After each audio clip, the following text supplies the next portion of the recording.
Interviewing for a new job used to be a fraught experience for me. When you harbor such an intimate secret, you must be constantly vigilant, watchful for questions you might stumble over, anything that might alert the interviewer to your dark past. But over time, after hundreds of interviews, it does become much easier. The lies roll off your tongue smoothly, and the stories grow more concrete in detail and form. You learn to steer the conversation away from the locked doors in your history. Eventually, it becomes so natural, so easy, that you don't even think about it anymore.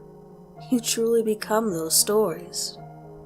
And with each telling, their narrative indelibly carves itself into the fabric of your being. And so, after what seemed the perfect interview, I got a job. And not just any job. This was the role that would kickstart my career, put my feet on the well-trodden path towards a real future, one where I was something other than a poor student with too many secrets. So long as nobody found out who I really was. The first day was a predictable blur. I was shown my cubicle in the old but respectable Art Deco building, and hustled through the induction process so I could be put to work as quickly as possible. Everyone in my team seemed nice. All legal secretaries like myself.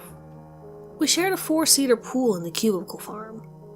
Each workstation painfully personalized by the occupant, desperate to make some mark on the beige corporate landscape. "Gosh, you're tall," declaimed Trina, the slightly chubby redhead who sat next to me. "I bet you played volleyball at school." "Oh yeah," I lied smoothly. "Captain of my team until a knee injury got me." Despite all my practice, I could feel the heat creeping into my ears and was immediately thankful I decided to wear my hair down that day.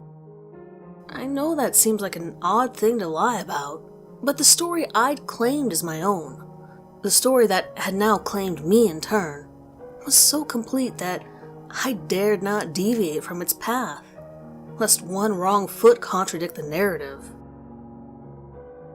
By the end of the day, I was exhausted.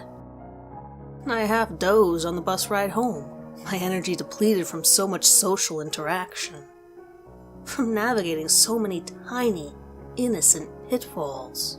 But I'd done it. I'd survived my first day of work without incident. The weirdness began after the 4th member of our team returned from a conference, a week after I started. Deborah was an older woman, unmarried, who took an instant dislike to me. She refused to shake my hand when introduced professionally, then proceeded to pile complex work on me before I'd had enough time to learn the basics of my role. At first, despite my creeping suspicion, I tried to write it off as simple envy. I mean, I was 20, easy on the eye, and had a boyfriend. It didn't take a psychology degree to figure out that she probably resented me for possessing everything that was lacking in her own life. But as things took a turn for the worse, I realized her behavior had begun to spread, and the environment in the office was growing increasingly hostile towards me. No more was I greeted with pleasantries in the break room or cheery hellos in the elevator. Everywhere I went, I met scowls and uncomfortable stares. After I walked in on the 3rd whispered conversation that day, I knew the gig was up. My secret was out there, courtesy of Deborah, who I later discovered had worked with my sister in a previous job. The sister who didn't exist in my new narrative. The one who delightfully informed everyone she met about her brother and flashed around old pictures of me to anyone curious enough to look. And that seemed to be everyone. Just like that, I went from being that tall new girl to something less than human. An object of ridicule, suspicion, and loathing. It was small things at first. Finding my keyboard unplugged, my papers missing, my coffee cup having an odd stain or odor. Subtle changes you could write off as nothing, accidents of no consequence. I mentioned them brightly to my team, commenting on how peculiar it was that they only seemed to happen to me. When Deb smirkingly sneered that the office ghost must not like me, my suspicions were all but confirmed. Must be the same ghost who was always hanging around me at school, I shot back with a humorless smile. Must be, she retorted. I hear this one doesn't like men. What did you just say? I don't have time for this, Deb declared, turning back to her monitor. I've got work to do. Forcing down the shame and anger, I swiveled my seat back around abruptly and slammed my knees into my desk. It seemed that the office ghost must have lowered it again while I was on my break. Concentrating on the pain as it receded from my bruised flesh, I let my rage go with it. With ease born of practice, I watched it burn down to nothing, then extinguished it with one thought. No matter what anyone did or said to me, they couldn't stop me from being me. 3 weeks later, my swipe card stopped working on the door to the women's toilets. When I complained to ICT, they claimed it was a simple error. But the next morning, and the morning after that, my card access to the toilets had been cancelled again. Maybe it would be easier to just use the men's room, the IT guy snarked down the phone. There's no swipe access on that door. On the 5th morning in a row that the mysterious error occurred, I met Walt Sawyer. He found me leaning against the door to the women's bathroom with my cell phone to my ear, wearily asking ICT to fix the fault again. Walt had been the janitor there for so long that he was practically furniture. He'd seen the company go through 3 mergers and countless restructures. He'd survived all of them by simply going about his business, doing his job so well he was practically invisible. "Can't get in again?" he asked, as I held the phone away from my ear to avoid the deafening hold music. "Yeah. I don't think it's right," he mumbled, fishing in his pocket. "Not right to treat a young lady like this." Surely the gossip must have reached even the janitor by now. "Well, they don't think I'm a lady. That's the problem." With a small secret smile, Walt pressed something into my hand. "It's my spare card. He'll get you pretty much anywhere a janitor needs to be." Simple kindness felt so out of place in this building that I just stared at the card in my hand like it was some kind of magical token. I finally opened my mouth to thank him, but he cut me off. "I wasn't here. We never spoke." He slopped a mop full of soapy water onto the stairs. "You ain't the only one with secrets." When the card reader flashed green and let me into the bathroom, I almost wept with relief. What I expected to happen after that, I wasn't sure. I was careful when I took my toilet breaks, making sure none of the other women saw me in the bathroom, so everyone would assume I had resigned myself to using the male facilities. You might think that this perceived win on their behalf would have de-escalated the situation, but with some bullies, any victory only emboldens them. I saw Walt scuttling away from my office space 2 early mornings that week, each time carrying something under his arm, And when my colleagues arrived after me on both those days, their behavior was even stranger than usual. When I caught Mark, the fourth member of my cubicle family, staring at my desk, I asked him if something was wrong. "No, nothing wrong," he said, abrupt and defensive.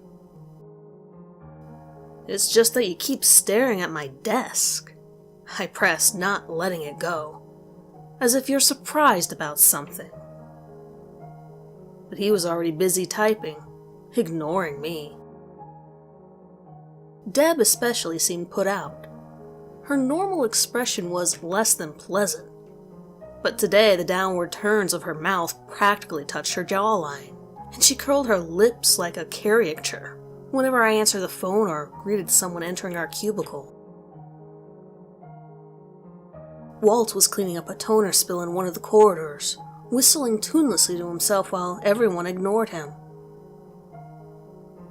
"I need a word," I hissed when the hallway was clear. "I need to know what you've been doing."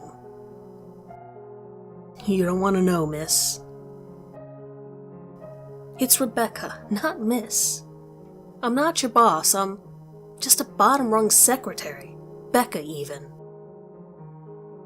"You don't want to know, Miss Becca," he repeated. "They're cruel people. You don't need to see that stuff." "See what stuff?" "Nothing. There's nothing to see." My fingers gripped his shoulder, firmly, insistent. "Walt, if they're doing something awful, I need to see it, so I can report it. I appreciate you protecting me, I really do. But if I want to resolve the situation, I need evidence of what they've been doing, not just suspicions." He thought about that for a minute, his expression unreadable, as if he was just listening to something. Then, with an abrupt nod, he headed down the corridor, beckoning for me to follow. In the janitor's cupboard near the elevators, he gestured to the waste paper bin beside the door. "It's all in there." Amongst the innocent rubbish were several balls of printed paper, tightly wadded up by Walt's strong old hands. Smoothing them out on the low table against the wall, I clenched my teeth as I viewed the images. It seemed my sister hadn't been happy just spilling my gender history to Deb. She'd also furnished the sour old woman with intimate and painful photos from my teens, all with my old name and cartoon penises scrawled over them. Pulling them up in my fists, I threw the printouts back in the basket. "People have done worse," I whispered. "They're gonna do worse," Walt replied, his walnut face screwed up with concern. "This place, this building, it's got history." But when I pressed him for more information, he shut down. The fear and shame I glimpsed in his eyes before he looked away reminded me of myself, and his hand shook as he hustled me out of the cupboard. The chemical smell in the cubicle was strong and strange, but I couldn't pinpoint it. Everything seemed to be in order on my desk. No more images had been taped to my monitor and chair. When Deb arrived half an hour later, her shriek of surprise and rage startled me so thoroughly that I knocked over my coffee and smacked my knee on my desk drawers. "You did this!" the woman shrilled, waving her hands at me above the divider. Her fingers were stained red. "You fucking did this, and I'll see you fired for it, you pervert!" Curious, I braved the furnace of irrational ire and walked around to her desk. What exactly have I done? Before she could splutter out any more insults, I saw for myself. Someone had slashed the seat of her office chair, through the fabric and deep into the foam, then poured a bottle of red ink into the gash. Ink which had soaked into Deb's skirt and stained her legs as she sat down unaware. "Is this some kind of jealous tranny retaliation?" she squawked, waving her red hands in my face. "Retaliation for what?" I retorted hotly, color rising in my face.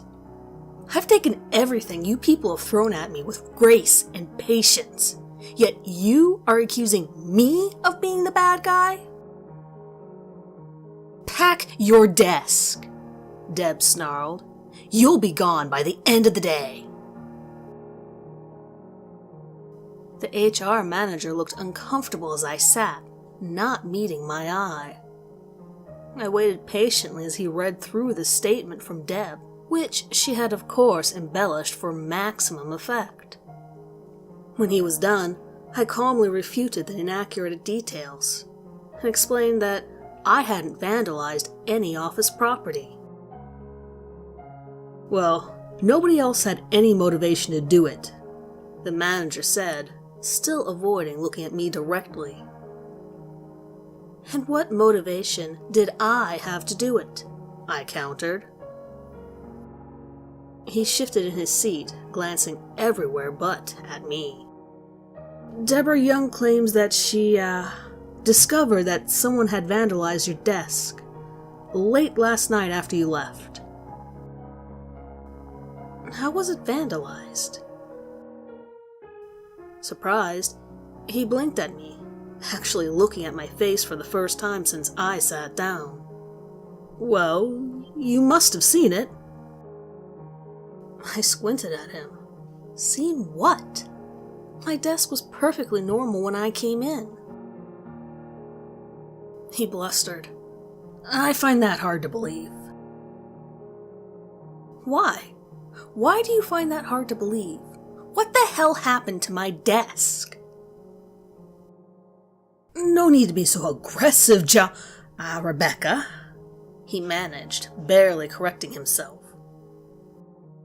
"Did you seriously just call me by my old name?" He blanched. "That was an honest mistake." I sighed, already letting it go. This was a battle I couldn't win, no matter how unfair it was. "Just tell me what was wrong with my desk so we can get this shit show over with."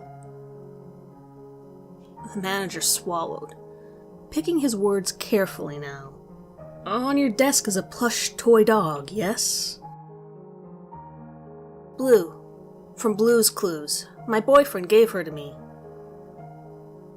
The toy had, been cut open at the crotch, and a, plastic phallus had been inserted. Summoning everything I had, I kept my face completely neutral. "You mean a dildo? Someone cut Blue open and put a dildo in her?" "Yes." What I had wasn't enough.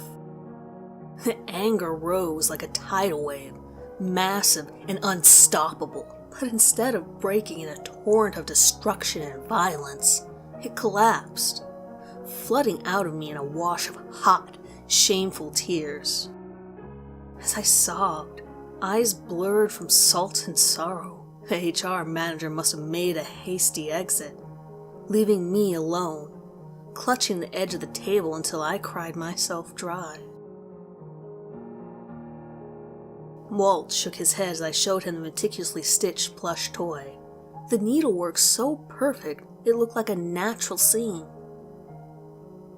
"Wasn't me," he said, gaze darting nervously. "Can't sew. Never saw it." Looking at his grizzled hands, I had no doubt he was telling the truth. Walt couldn't have threaded a needle to save his life. "Then who, Walt? Everyone else here hates my guts." "Can't say, miss. Can't say." Something told me that there was more to this. Someone had fixed the vandalized toy, then retaliated by attacking Deb's chair. Maybe the office ghost doesn't like you. I remembered Deb sneering. Walt, you said this place had history. You said that after I saw the pictures. What did you mean by that?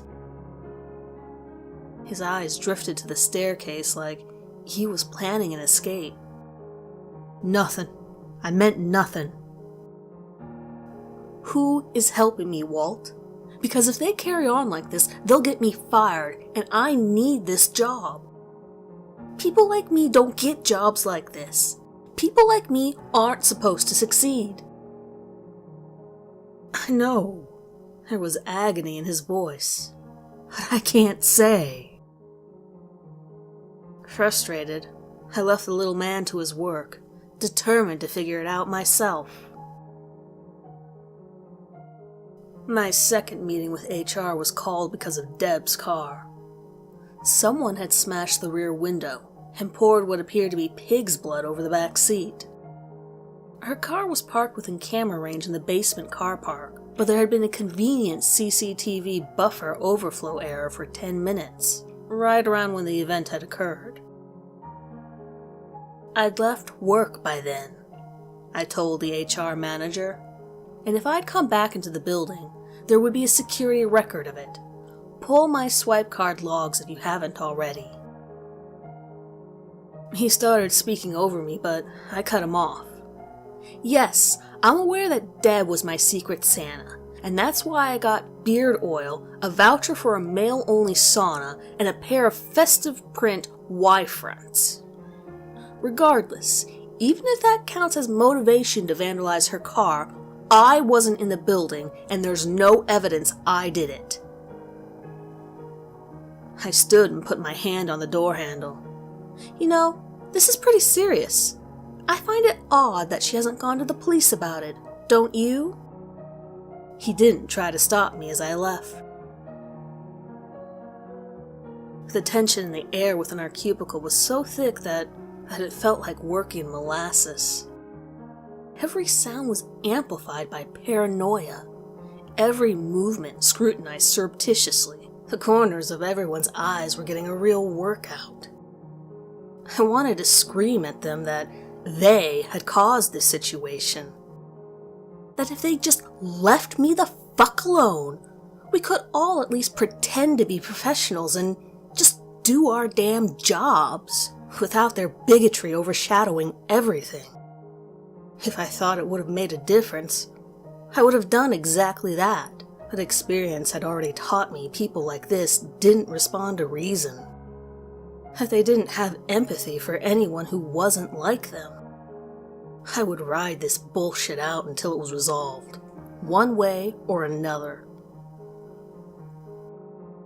The email from Walt caught me by surprise. I wasn't even aware he was computer literate, or that he had access to a computer. I felt shame when I realized my own assumptions were showing. Meet me on the 7th floor in 10 minutes, the email said. Go through the door on the left stairwell. I'll tell you everything you want to know. Reading, then rereading the message, I hit the delete icon and emptied the recycle bin. The 7th floor wasn't occupied, as far as I knew. The company owned it, but it had lain unused for so long that renovations would now cost far more than the office space was worth. There were rumors that something had happened there a long time ago, but it was all hearsay. Nobody could back up any of the wild claims about the 7th floor, but Walt might know. The man was 70 if he was a day.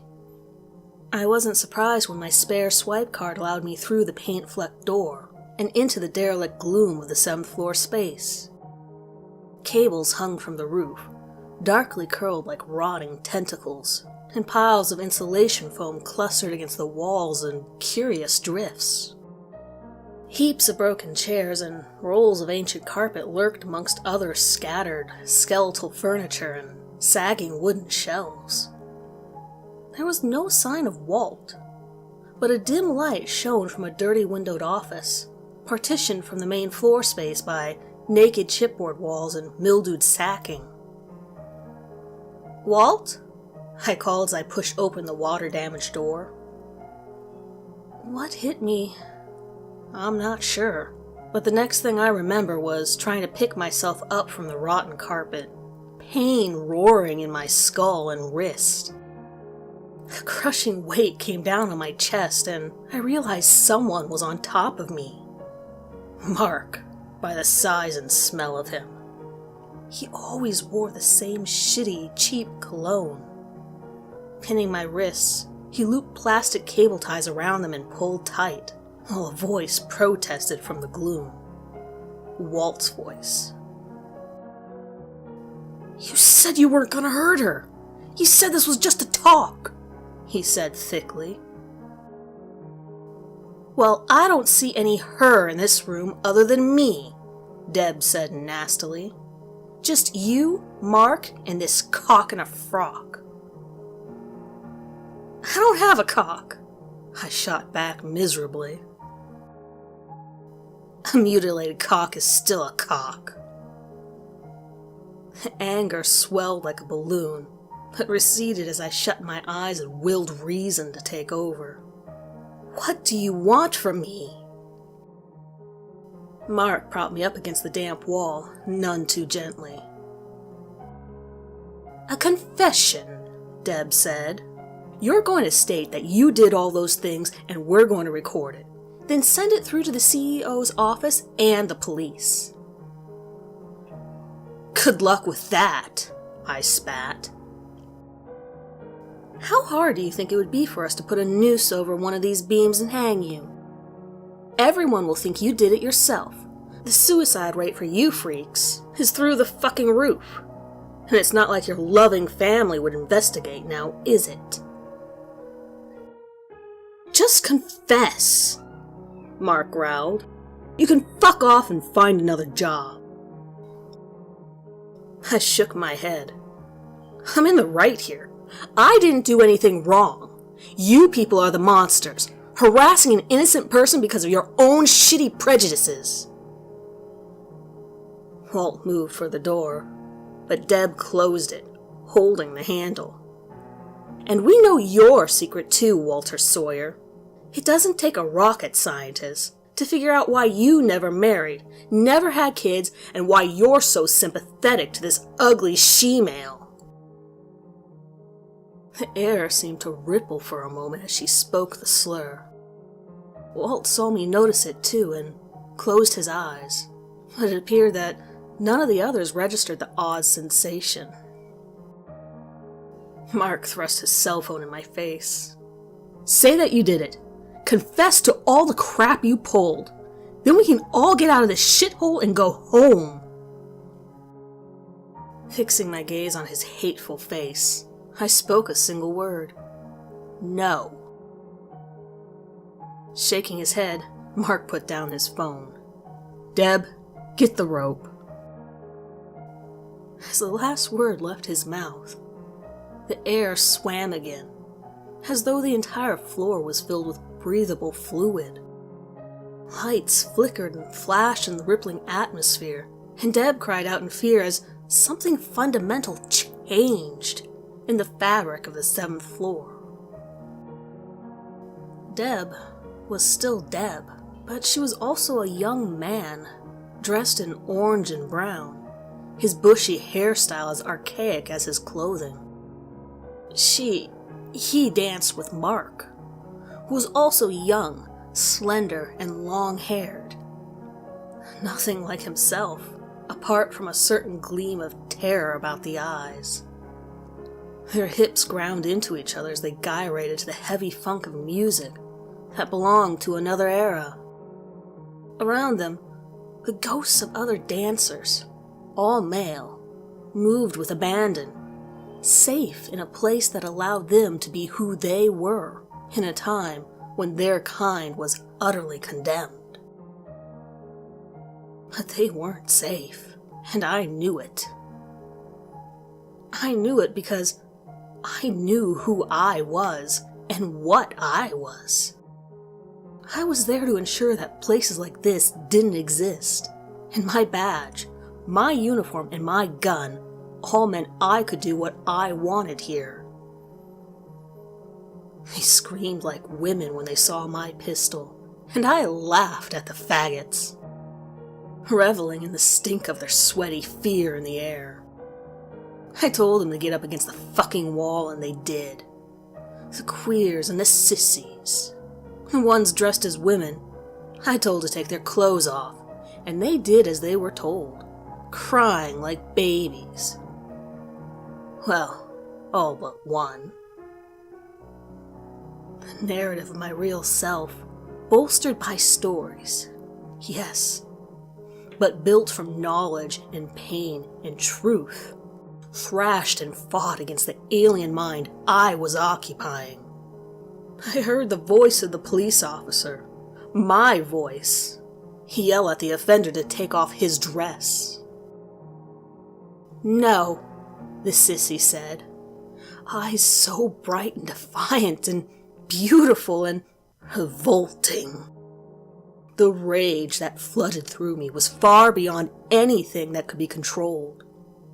It was irrational, it was potent, and it was unstoppable. The righteous rage of a person who had never really been told no. Someone who never needed to be careful with their truth, who had never wanted in life. Someone who had never been dismissed as garbage for simply being. The trigger was light under my finger, and the blossom of red from the groan of the sissy filled me with such heady elation that, for a moment, I stared at my pistol in wonder. Screams rent the air and the faggots ran for the door of the gay speakeasy, sobbing in terror. Two huddled under a table. Deb and Mark ghosted through them, and I kicked the table over before shooting them again and again until my gun was empty. Out in the stairwell, I could still hear them running and shrieking, and I followed, baton in hand.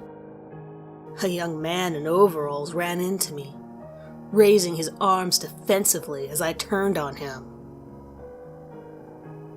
"I'm just a janitor," he squawked. "My name's Walt Sawyer. I work on the 8th floor." "You saw nothing," I told him as I pressed my empty gun to his neck. "You hear me? And if you ever tell anyone you saw me here, I'll hunt you down. I'll ruin you in ways you can't even imagine." I saw the light of decision dawn in his brown eyes, just a fraction too late. In that moment, he changed his story forever and ended mine. The world upended as Walt's strong, young hands pushed me down the stairs. The last sound I heard was the horrifying crunch of my neck snapping on the risers as they rose to meet me.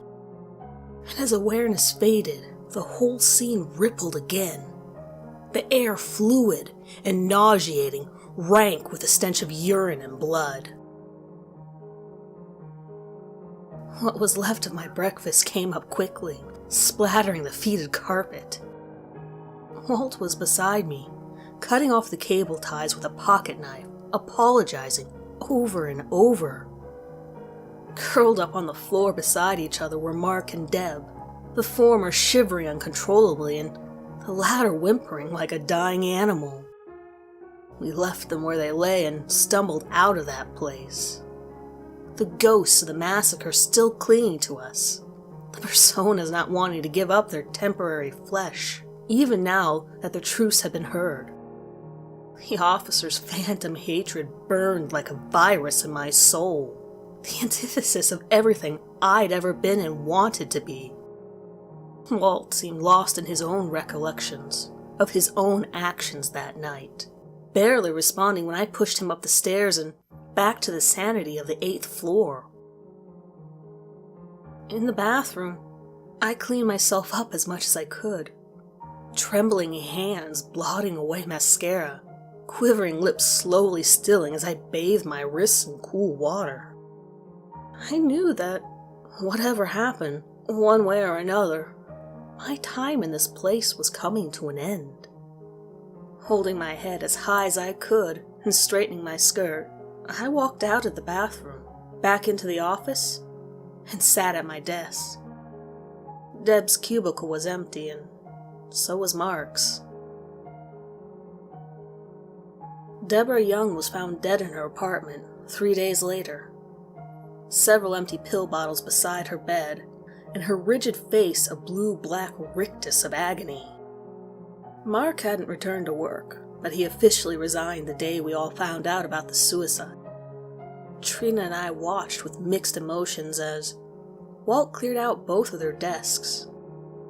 He didn't look at me, but his strong hands no longer shook. They were steady and sure as he taped shut the boxes that contained all that remained of my workmates' time in this place. "I'm sorry I didn't do much," Trina explained, her lips quivering. "I tried to say they should leave you alone, but they wouldn't listen." She leaned in, glancing at Walt and lowering her voice like she was divulging a secret. "I think you're really lovely." "It doesn't matter," I soothed her. "They're gone now. They can't do any more harm." Mark's parting gift was a confession. Not mine, but his. He admitted to all the harassment and more. Awful things I wasn't even aware of. Things which had inexplicably and impossibly been cleaned up before I'd even seen them, and not by Walt Sawyer. I brought an employment suit against the company and settled for a sum that I can't disclose. Though I can tell you that it was more than enough for me to go back to school and start my own business. We're tiny, and there's a hell of a lot of work to do. But once I finish my degree, look me up if you ever need a human rights lawyer. Or if you need really bad jokes from a really good janitor, one who's just like a dad. Walt's on the payroll for life, and our new office has no stairs. I wish the story ended there, that this wholesome fade to black is where we cut to the credits. But for those of you that want to sit through to the cutscene at the end, there is more. I know exactly what Deb and Mark felt. I know why she killed herself, and I know why he became a homeless alcoholic, begging for booze money on Main Street. The feelings they had when they were inside those two young gay men, the unending terror and pain, wouldn't go away. They would never go away. Not with drink, nor with therapy. It would only end with their own deaths. Just as the feelings I'd felt while I was the police officer won't ever leave me. The righteous anger lurks in the dark, waiting. It whispers that, with a gun in my hand, with enough power, I can do anything. I can get away with murder, so long as I kill the right people.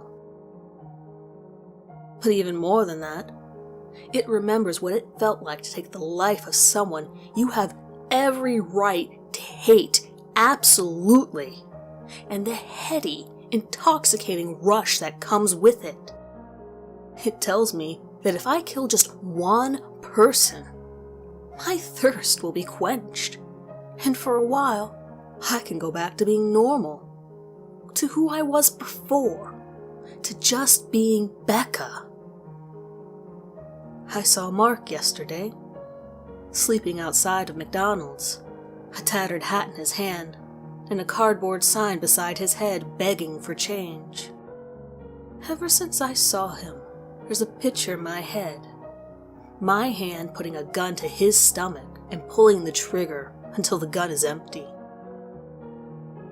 I really struggle to know why the ghosts of the 7th floor put me in the shoes of the cop. Why I was chosen to contain the memory of him. But I think I finally figured it out. Anyone else would have given in to the hatred by now.